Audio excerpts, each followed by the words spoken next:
Talking Cactus! Nasaan ka na? Lagot! Hindi na siya nagsasalita, Bebang! Baka meron ng masama nangyari sa kanya. Boyong! Maawa ka na! Ilabas mo na si Talking Cactus! Ayoko! Hindi nyo pa sinasagot yung bugtong ko. Ang sama mo, Boyong! Bebang Princess! Anong ginagawa nyo dyan? Hinahanap namin si Talking Cactus, Iska. Sinong Talking Cactus? Yung nagsasalitang halaman, katulad ni Mama Cactus. Ito siya, oh. Wow! Hello po, ako po si Iska. Hello, Iska! Iska, tulungan mo kami. Sagutin mo yung bugtong ni Boyong para ibalik na sa amin si Talking Cactus. Tama, masasagot mo yung Iska. Di ba matalino ka? Naku, dumating pa tong si Iska. Ano ba yung bugtong ni Boyong? Bugtong-bugtong, isang malaking puno, ang bunga ay hugis puso. Ang dali lang naman ang sagot niyan eh. Eh anong sagot? Eh di mangga, di ba? Tama ako? Hala, paano mo nalaman yung tamang sagot, Iska? Siyempre, pinag-aralan ko yan eh. Sabi sa'yo, masasagot mo, Iska eh. Paano ba yan, Boyong? Nasagot na na Iska yung bugtong mo. Palayain mo na si Talking Cactus. Ayoko pa rin, oh. Hindi ka naman marunong tumupad sa usapan, Boyong. Ilabas mo yung anak ko! Maawa ko! Yahoo! Ayun, may paparating na tanod. Tama-tama, ipapabarangay na natin si Boyong Butiki. Naku, lagot. May barangay tanod. Ano nangyayari dyan? Manong tanod, si Boyong po, ayaw niyong ibigay si Talking Cactus sa amin. Totoo ba yun, Boyong? Hindi po. Gumagawa lang yung mga yun ng kwento. We, sinungaling ka? Tinago mo nga si Talking Cactus namin eh. Huliin niyo na po siya, Manong Tanod. Kumukuha siya ng mga laruan na hindi sa kanya. Oh, no. Ikaw talaga, Boyong. Pasaway ka. Lagi ka nang gugulo. Halika nga rito. Ayan, Boyong. Nahuli ka tuloy. Ayaw mo kasing ibigay sa amin si Talking Cactus eh.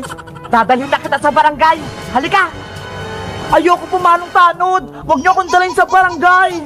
Sabihin mo na kasi kung nasa si Talking Cactus para hindi ka nahulihin. O sige, sasabihin ko na. Nasaan si Talking Cactus ko? Ayun siya, oh, sa may bundok ng may dahon. Yahoo! Tara, Princess, tignan natin. Baka nandun nga si Talking Cactus. Dito daw, Bebang. Oo, hukayin natin. Ginagawa mo? Ayan na siya. Wow! Si Talking Cactus nga. Babuti, nakuha ka na namin, Talking Cactus. Salamat, Ate Bebang, Ate Princess! Tinulungan niyo ako! O Manong Tanod, bitawan mo na ako. Nakita na nila si Talking Cactus. Hindi pa pwede. Magpapaliwanag ka pa sa barangay. Wag po! Magalit sa akin si nanay! Dapat lang sa'yo ang Boyong. Pasaway ka kasi.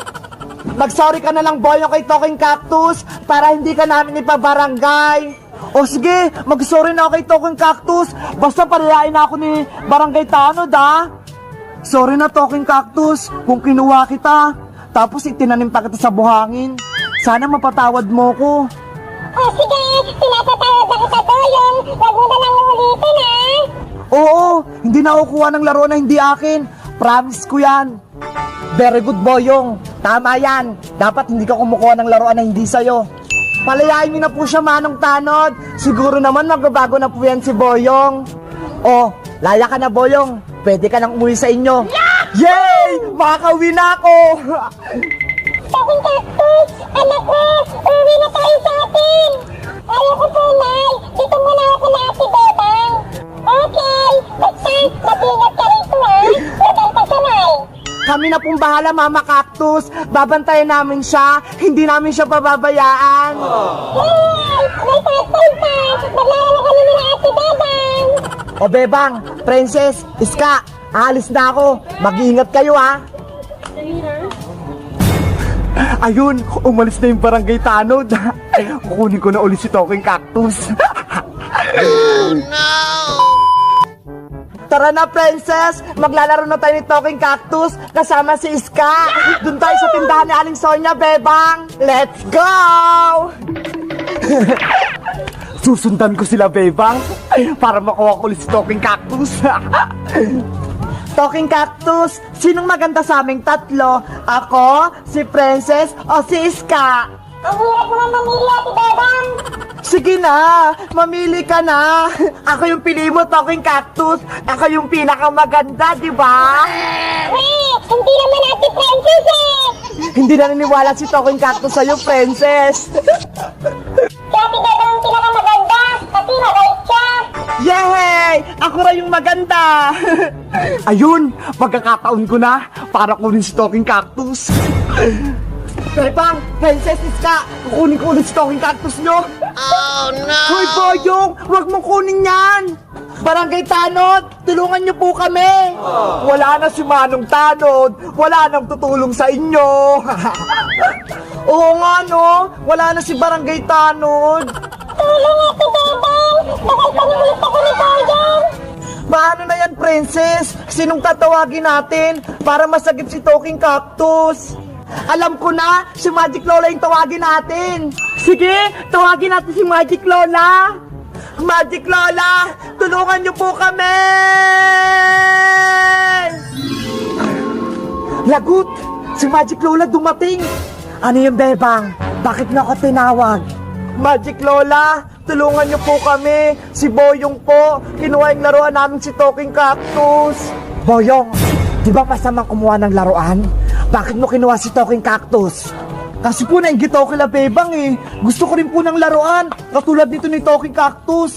Ibalik mo na yun sa kanila, para hindi kita parusahan.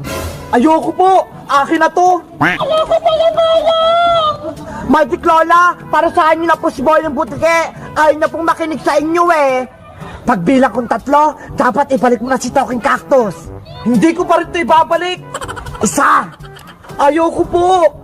2, ibalik mo na si Talking Cactus namin, Boyong.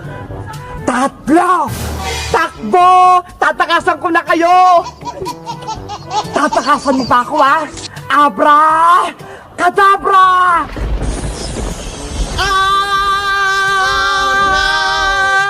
Gagawin din kitang Talking laruan! Ang nangyari sa akin, lumiliit ako!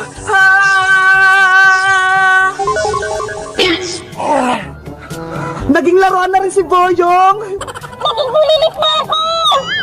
Kawawa naman si Boyong! Naging maliit na siya! Deserve niya naman yan, Bebang eh! Pasaway kasi siya! O Bebang, eto na si Talking Cactus ninyo! Salamat po, Magic Lola! Naibalik niyo agad sa amin si Talking Cactus! Kapag kailangan niyo ako, tawagin niyo lang yung pangalan ko, ha? Opo, Magic Lola! Babay na! Babay po. Magic Lola na kang umalis. Ibalik mo muna ako sa pagiging tao. Ang lit-lit na ni Boyong! Tinatawanan mo ba ako, Bebe? Buti nga sa'yo! Bebang, kunin natin si Talking Boyong para may kalaro si Talking Cactus. Sige, kunin natin. Huwag kang nilapit sa akin. Talking Boyong, sabihin mo nga, Boyong Butike! Boyong, butike. Huwag mo akong pagtawanan. Labit kayo sa akin. Ang cute ni Talking Boyong! Si Boyong Butike, naging Talking Boyong! Parehas na sila ni Talking Cactus! Yay! May kalaro na ako. Ikawan mo ako, Princess. Ayoko, no? Gusto kitang laruin, Boyong! Labit ka sa akin. Pag naging tao ulit ako. Hindi ka na makakabalik sa dati! Be! Isusunod kita sa nanay ko. Iyakin si Boyong Butike! Iyakin ko pala, Boyong eh! Ate Prendas, Ate Pepang, ang kanta naman ng mga laruan nyo! Emily, eto si Talking Cactus! Hello, Emily. Ang cute-cute mo naman, Talking Cactus! At ito naman si Talking Boyong! Hala, si Kuya Boyong pa yan, Ate Princess! Oo, ginawa siyang laruan ni Magic Lola kasi pasaway siya eh! Pwede ko bang hiramin si Talking Boyong? Ayoko sa'yo, Emily. Ito ho, hiwamin mo muna. Ang lit-lit mo na, Kuya Boyong. Parang pareho na kayo ni Totot. Itawan mo ko, Emily! Maklalaro pa tayo, Talking Poyong. Humanta ka na, lilipat ka para si Superman. Kasi ako lumipad! Huwag ka nang tumangke. Ready, get, set, go! Lipat! Ang taas-taas na ni Boyong. Para siyang ibon na lumilipad. Ako din! Gusto ko rin lumipad! O sige, paliliparin kita mamaya, Talking Cactus. Isa pa! Ayaw ko na! Nahuli na ako! Fly, fly, butterfly, Kuya Boyong! Nanay! Boyong, nasaan ka? Lagot, sa aling bruha paparating. Bakit siya nandito? Ate Prentet, ayaw ko kay aling bruha. Halika rito, Emily. Nasaan yung anak ko? Nandito ako, Nay! Hala, nanay pala ni Boyong sa aling bruha. Oh no! Naku, matapang pa naman sa aling bruha. Bakit na kayo sa nanay ko? Anong ginawa niyo kay Boyong ko? Nay! Ginawa ko na akong tatang bayang! Kawawa ka naman. Ipalit niyo na po ako sa tatang tao! Kayong tatlo, Bebang, Princess Emily, ginawa niyo laruan si Boyong? Hindi po ako kasali, aling bruha. Kakarating ko lang po, tito. Tumahimik! Bakit kayo ngayon? Akin na si Boyong. Ibigay niyo sa akin. Ibigay mo na si Talking Boyong kay aling bruha, Emily. Ito na po si Kuya Boyong. Anak ko. Nay! Pinaglaro ko na ako! Lupad-lupad! Tapos sinagi-sagis! Totoo ba yan? Sila pong tatlo! Tinawanan ako! Napitis ka! Kaso umalis na siya! Lagot kayo sa aking tatlo. Bebang, Princess, Emily, pati si Iska. Babalikan ko kayo. Oh no! Tara na, Boyong. Alis na tayo. Pagagalingin pa kita. Anong gagawin natin, Princess? Baka bumalik sa aling bruha. Pagagalitan tayo. Hello, guys! Magandang araw! Ako si Princess! Si Boyong Butike, nanay niya pala si aling bruha, kaya pala pareho silang masamang ugali. Sana, wag nang bumalik si Boyong Butike dito, no? Para wala nang pasaway. Nagustuhan niyo ba yung kwento ni Talking Boyong, pati ni Talking Cactus? Mag-comment lang kayo. Bye-bye! Makita-kita tayo bukas!